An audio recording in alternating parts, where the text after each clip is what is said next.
Assalomu alaykum. Belgi rejasidan ikkita yaxshi bo'lgan bemorimizga chelak ko'tarib ko'ramiz. Keyin bo'lsa videoni boshlaymiz. Aka, bitta chelak ko'tarib bering. Bemalol ko'tarsa bo'ladi, xohlagancha ko'tarib beradi. Gap yo'q. Bera olamadimi? Yo'q. O'ngga ko'ringchi. Aka, bitta mana chelak ko'tarib beringchi. Chotki chelakda ko'rib turibsizlar. Rahmat.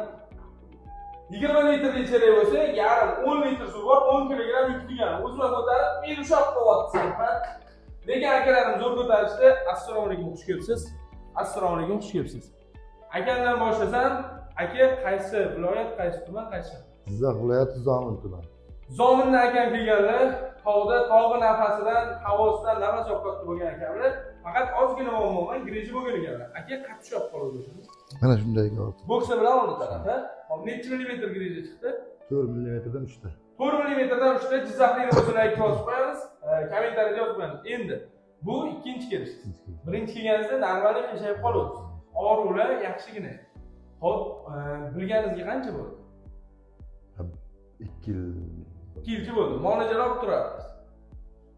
Uncha doktorxonaga yotdi. Dorikorlar. Og'riqlar bo'ldi baribir va mana birinchi kursda shu joy qattiq og'rib, sal qiyshayib keluvdingiz. Shunday. Birinchi kursdan ketganingizdan keyin hozir mana ikkinchi kursda og'riqlar qanaqa? Zo'r, ha bugundan yaxshi, juda yaxshi. Mana chelak ko'tarib oldim, hammasi yaxshi-da. Bugun zo'r. Yurishi, veliklar hammasi bo'ldi. Biz uyga vazifalar beramiz, yurish veliklar o'shalarni hammasini qilsa bemorlarda inshaalloh muammo bo'lmaydi. Rahmat hozircha sizga. Aka, xush kelibsiz. Bu sizni ko'pinchi kelishingiz, a? 4-mi, 5-mi? 4-chi kelishlari akamni. Akam 6 oy, 7 oyda bir profilaktikaga keladi. Aka, birinchi kelganingizda qatoqroqdi. Birinchi kelganda mana shu belimni shu oyog'imdan tortadi. Necha millimetr edi greji? 4 ga 7, 4 ga 3. 4-7, 4-3 ikkita greji bilan boshqa joylarga ham oldin murojaatlar bo'lganmi? Bo'lgan, undan foyda berdim. Endi cho'zdik, dori qolsiz, muolajalar qildik. Mana 4-chi kelishingiz va tanishganimizga taxminan 2 yilcha bo'ldi. Birinchi kelganlarmi? Yo'q. Taxminan yozga keldim. Yozdagi birinchi muolajangiz. Mana tanishganimizga 6 oy, 7 oy bo'ldi. 6-7 oy ichida sizga hech qanday dorikorlik qilmadik, og'riq qoldiruvchi og'riqlaringiz ushlab turmadi. O'zingizni shuncha oy ichida yaxshi his qildingizmi? Yaxshi. Bemalol ishlaringizni qildingiz, uyga borib, mana chelaklarni ko'tarasiz. Endi profilaktika qilamiz. Agar siz qaysi viloyat, qaysi tumandan? Surxondaryo viloyati Sherobod tumani. Mana Surxondaryoda Sheroboddan kelmoqchi bo'lsangiz, so'rasanglar bo'ladi. Jizzaxdan Zomindan akam so'rasanglar bo'ladi. Belgi rejasini davlat uchun pastda nomer qoldiraman, akalarim muolajasini boshlaymiz.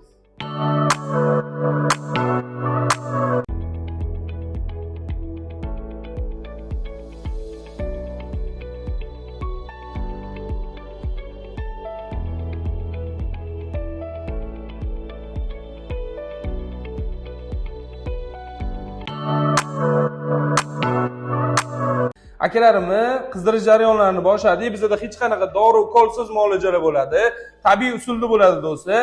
Umurtqa pog'onasi qirsillatiladi va orasidagi bosim, havo chiqib ketadi qirsillash jarayonida va og'riqlar pasayadi, bosim yuzasida siqilib turgan bo'lsa. Ikkinchidan, umurtqa pog'onasida cho'zilishlar bo'ladi. Barmoqlardan olsamiz, cho'zilish jarayonida yallig'lanishga ketib, ezilgan umurtqa ma'lum miqdorda elastik bo'lib o'z joyiga qaytadi. Va sizga uyga vazifalar mashqlar berib yuboriladi. Eng asosiy joyi shu. Bularga ham uyga vazifalar berib yuborilgan. O'sha vazifalarni qilsangiz tuzalasiz.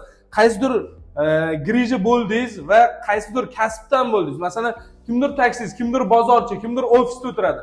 Shu narsadan greji bo'ldingiz, ya'ni uyga vazifa bermasdan muolajani qilib uyingizga qaytarib yuborsangiz, ertadan yana o'tirsangiz, yana ishingizni qilsangiz, greji chiqaveradi.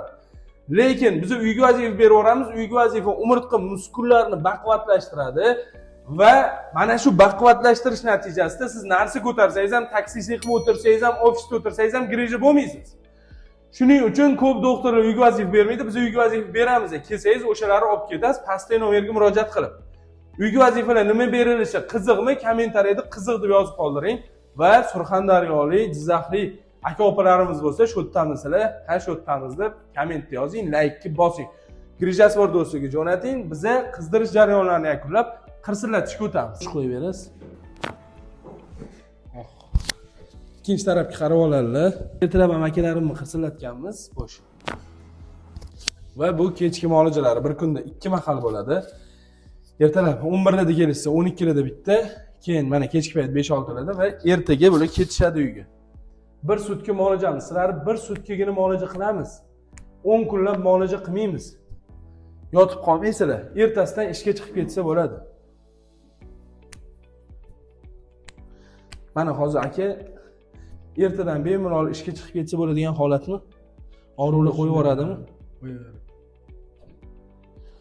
Og'riqlar umuman yo'qolib ketmasligi mumkin birinchi kursda. Bundan ancha yaxshi bo'ladi. Bemalol ishga chiqib tirikchilik qila oladigan ahvolga kelinadi. Asosiy narsa grejada harakat. Ketdi, bismillah. Alloh shifosini bersin. Sekin tushiramiz. 1, 2, 3, 4. Gap bo'lishi mumkin emas. Siz shunaqadan taxminan nechta zarbaga chidaysiz? Yozib qo'ying. Akam muolajalari o'z nihoyasiga yetdi. Aka, barmoqlar og'rimadimi? Yo'q. Qiyin emasmi? Qiyin emas. Tavsiya qilasizmi? Tavsiya qilaman kelishim, girjasi borlar. Gap yo'q, pastdagi nomerlarga murojaat qilib kelasizlar. Keyingi akamni qirsillatish, osilish jarayonlarini amalga oshiramiz. Akam 4-kelish, 12-osilishlari barmoq hammasi joyida. Bemalol kelsanglar bo'ladi, deyaptilar. Aka, ishlaringizga rivoj, joningiz sog' bo'lsin, mashqlarni davom ettirasiz, uyga vazifalar kirib olaverasiz.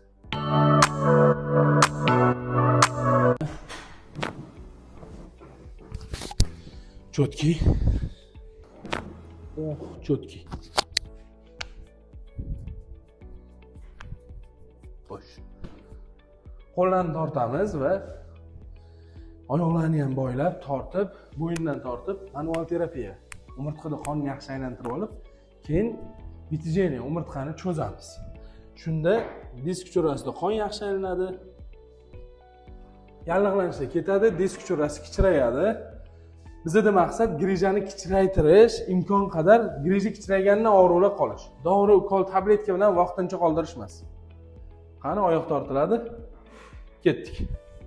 Osilish jarayonlarini o'zingizlar kuzatishingiz mumkin.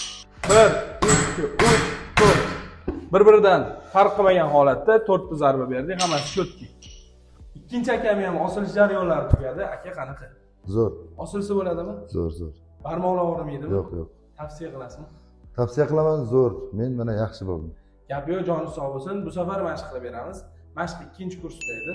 O'sha mashqlar sonini oshirib borish natijasida bundan ham yaxshi bo'lishi mumkin. Ko'pchilik mashqlardan og'rib qoldim deydi do'stlar.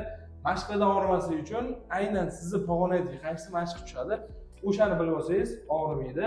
O'zboshimchalik qilgan mashqlarda og'rib qolishi mumkin. Grejani millimetri va og'riqligiga qarab qilinadi. Pastdagi nomerlarga murojaat qiling, davolab berishimiz mumkin. Aka, katta rahmat. Joningiz sog' bo'lsin. Xonaga kirib olsangiz. Rahmat. Bizda yotoq ovqat muolaja hammasi ichida bemalol kelib davolansangiz bo'ladi.